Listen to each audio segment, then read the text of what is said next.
मोअज़्ज़ज़ नाज़रीन अस्सलाम वालेकुम। नाज़रीन, इस वीडियो में हम बात करेंगे कृष उस्मान के वॉल्यूम 1 to 6 के पार्ट 2 के बारे में। एपिसोड के आगाज में हम देखते हैं कि उस्मान साहब और उनके साथी जिंदान में कैद होते हैं। इस लम्हे वहाँ पे सज्जो के सिपाही आते हैं और एक सिपाही उस्मान साहब से कहता है, आप हमारे साथ आ रहे हैं उस्मान बे। ये सुनकर उस्मान साहब के सिपाही आगे बढ़ते हैं और बुरहान कहता है, उस्मान बे को कहाँ लेकर जा रहे हो? इसके बाद बुरहान कहता है, तुम्हें पहले हमें फिर उस्मान बे को लेकर जाना होगा। ये देखकर उस्मान साहब सिपाहियों से कहते हैं, सिपाहियों रुक जाओ रुक जाओ। फिर सज्जो के सिपाहियों से कहते हैं, चलो आ जाओ। ये सुनते साथ ही सज्जो के सिपाही दरवाजा खोलकर अंदर दाखिल हो जाते हैं और उस्मान साहब को हथकड़ियां लगा देते हैं। फिर उस्मान साहब के पाँव भी बांध देते हैं और उस्मान साहब सज्जो के सिपाहियों के साथ जिंदान से बाहर की जानिब चल पड़ते हैं। आगे बढ़ते हुए उस्मान साहब अपने सिपाहियों से कहते हैं, परेशान होने की जरूरत नहीं है, बस होशियार रहो, हम या तो जिंदा रहेंगे या मर जाएंगे। ये कहते साथ ही उस्मान साहब सिपाहियों के साथ आगे बढ़ जाते हैं। नाज़रीन, इसके बाद हम देखते हैं कि कारवांसराय में कुछ डाकू खाना खा रहे होते हैं और एक दूसरे से कहते हैं, हमें इस लूटमार में बहुत अच्छा माल मिला, हम मजीद लूटमार करेंगे। जबकि करीबी में एक जंगजू खातून भी बैठी खाना खा रही होती है। डाकू मजीद कहते हैं, अब हम कहाँ जा रहे हैं? तो उनका सरबराह कहता है, हम आसपास के देहातों से पैसे जमा करेंगे, हमारी जेबें भर जाएंगी। इसके साथ ही वो सब उठकर जाने लगते हैं। ये देखकर सराय में काम करने वाले का बेटा कहता है, जनाब जनाब रुकें, आपने जो खाना खाया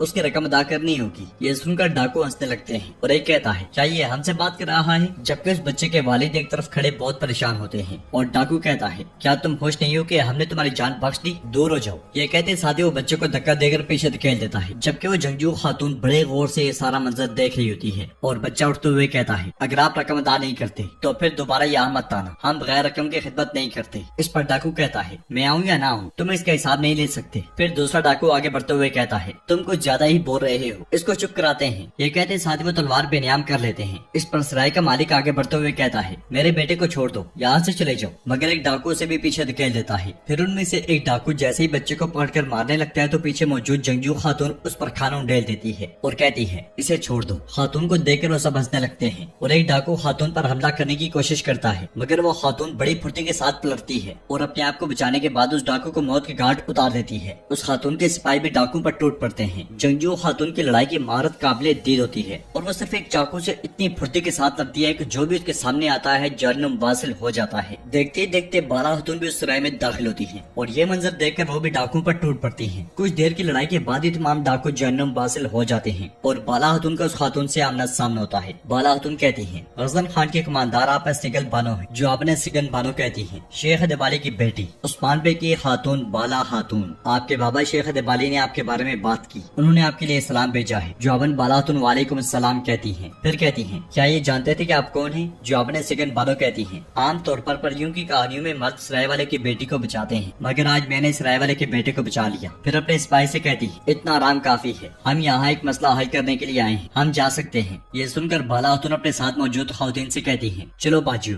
सिपाहियों को कहो कि घोड़ा गाड़ी तैयार करें। उधर हम देखते हैं कि उस्मान साहब अकेले एक जिंदान में कैद होते हैं और नमाज अदा कर रहे होते हैं। नमाज के बाद उस्मान साहब दुआ के लिए हाथ उठाते हैं, ऐ मेरे अल्लाह, ऐ माफ करने वाले मेरे अल्लाह, ऐ मेरे अल्लाह, मैं तेरे दर पर आया हूँ। जालिम जुल्म से पीछे नहीं हटते। जिंदान का अंधेरा खत्म हो जाएगा लेकिन तेरा नूर लाजवाल है या रब्बी, तेरी रहमत लाजवाल है या रब्बी। या रब्बी मुझे इस अंधेरे से बचा या रब्बी। ये तमाम मुल्क की तमाम हाकिमियत तेरी है, मेरा मकसद सिरात मुस्तकीम पर चलना है, वाहिद मकसद तेरे नाम को पूरी दुनिया में फैलाना है। या रब्बी, इस मकसद पर चलने से जो रुकावटें मुझे रोकती हैं उन्हें दूर फरमा, मुझे और मेरी औलाद को इस्लाम का खादिम बना दे, हमारी दुआएं कबूल फरमा या रब्बी, आमीन आमीन आमीन। उधर जलाली सुल्ताना से कहता है, कोनिया की हिफाजत वो लोग कर रहे हैं जो तकरीबन नाकाबिल शिकस्त, और जैसा कि आपने चाहा आपके वफादार सिपाही खुफिया रास्तों पर इंतजार कर रहे हैं, हमने उन रास्तों पर भी जाल बिछा दिए हैं। ये सुनकर सुल्ताना कहती है, अगर कोई उन रास्तों से दाखिल होगा तो वो रास्ते उनकी कब्र बन जाएंगे। और फौजी, क्या वो तदबीर इख्तियार करते हुए आम लोगों के साथ मिल गए? जवाब जलाली कहता है, वो मिल गए वादा सुल्ताना, हमले की सूरत में वो लोगों को इकट्ठा करेंगे और सबको लड़ने पर मजबूर करेंगे। ये सुनकर सुल्ताना कहती है, आला, जहाँ लोग एक बड़ी फौज बन जाएं, उस शहर पर ना कोई तलवार ना कोई कमांडर काबू पा सकता है।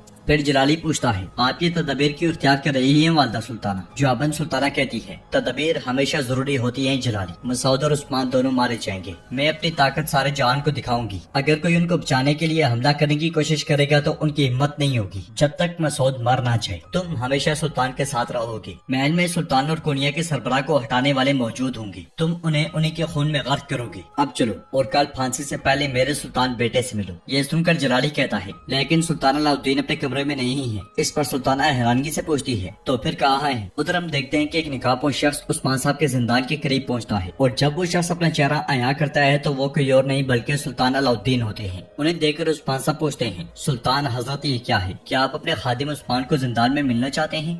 جواباً سلطان کہتے ہیں نہ میں عثمان کو خادم سمجھتا ہوں اور نہ عثمان مجھے سلطان کے طور پر دیکھتا ہے، تم صرف ایک غدار ہو عثمان۔ جواباً عثمان صاحب کہتے ہیں سلطان حضرت ریاست کو آپ نہیں بلکہ وعدہ سلطانہ چلا رہی ہے۔ تمام سپاہی ان کی بات سنتے ہیں لیکن آپ اس بات کو نظر انداز کرتے ہیں، میں ایسے آدمی کی خدمت نہیں کر سکتا۔ جواباً سلطان کہتے ہیں نعمان جسے آپ غدار کہتے ہیں وہ آتا ہے اور میرے تخت کی حفاظت کرتا ہے، وہ ریاست کے باغیوں کے خلاف لڑتا ہے، تو نعمان ہمارا دشمن ہے اور آپ ہمارے دوست ہیں۔ ہاں، اس پر عثمان صاحب کھڑے ہو کر سلطان کے پاس آتے ہیں اور کہتے ہیں جو ترک اور اسلام کے خلاف ہے میں ان سب کا دشمن ہوں، لیکن آپ مجھے باغی مانتے ہیں، مجھے بتائیں کہ میں نے کس چیز سے بغاوت کی؟ جواباً سلطان کہتے ہیں مجھ سے عثمان، مجھ سے۔ تو عثمان صاحب کہتے ہیں سلطان علاؤالدین میں آپ کے دشمن نہیں سمجھتا، لیکن آپ وعدہ سلطانہ کے کھیل کو نظر انداز کر دیتے ہیں، مجھے بتائیں آپ کو تخت کیسے ملا؟ اس پر سلطان غصے سے کہتے ہیں اب تم سلطان کے تخت پر سوال کر رہے ہو۔ جواباً عثمان صاحب کہتے ہیں سلطان مسعود کونیا کو آزاد کرنا چاہتے تھے، وہ منگولوں سے لڑنا چاہتے تھے، لیکن منگول ایک ایسا سلطان چاہتے تھے جو ان کے خلاف نہ جائے، اور والدہ سلطانہ نے منگولوں کے ساتھ معاہدہ کیا، اس طرح آپ کو تخت ملا۔ سلطان حضرت بتائیں مجھے ترکوں کے مقصد کے لیے آپ نے کیا کیا؟ تو سلطان پوچھتے ہیں ترکوں کا مقصد کیا ہے؟ جواباً عثمان صاحب کہتے ہیں میرا مقصد ترکوں کی آزادی ہے، اگر کونیا پر قبضہ کر لیا گیا تو پھر سرحدیں کمزور ہو جائیں گی، اور اگر کونیا کو سنبھالا گیا تو پھر ہماری سرحدیں پھیل جائیں گی، اگر ایک ہاتھ سے جھنڈا چھوٹ جائے دوسروں سے تھام لیتا ہے، اس طرح ہم اب تک زندہ ہیں اور ہم ایسا کرتے رہیں گے۔ عثمان صاحب کی باتیں سننے کے بعد سلطان علاؤالدین تھوڑا سوچ میں پڑ جاتے ہیں۔ ادھر یعنی شہر میں کمرال عبدال علاؤالدین اور اورحان کے ساتھ موجود ہوتے ہیں اور ایک لکڑی کو جلاتے ہوئے کہتے ہیں حضرت ابراہیم علیہ السلام کو آگ کی طرف کیا چیز لے گی، کیا آپ جانتے ہیں؟ تو علاؤالدین کہتا ہے انہوں نے بتوں کو توڑ دیا کمرال عبدال۔ جواباً کمرال عبدال اٹھ کر آگے بڑھتے ہوئے کہتے ہیں نہیں،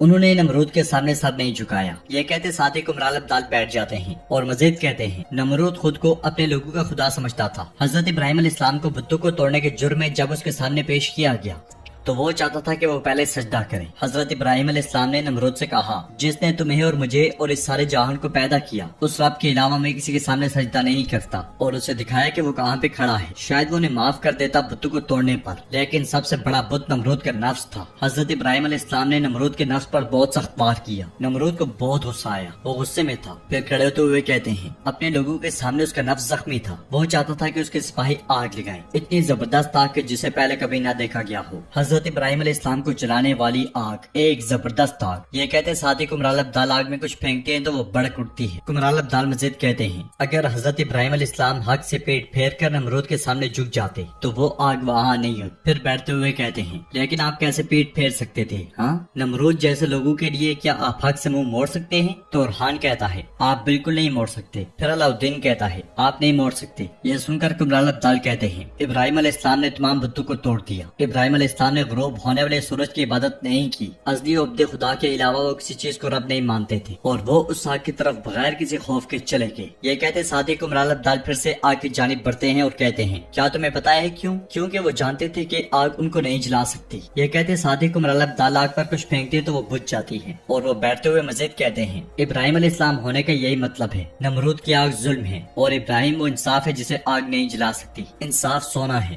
ظلم کتنا ہی طاقتور کیوں نہ ہو اور سب کچھ تباہ کر دیتا ہو، مگر سونا تو سونا ہی رہتا ہے، اسے کوئی بدل نہیں سکتا۔ ہم ابراہیم علیہ السلام کی طرح سونا بن جائیں جو گندگی سے پاک، تاکہ نمرود کی آگ ہم میں سے کسی کو نہ جلا سکے۔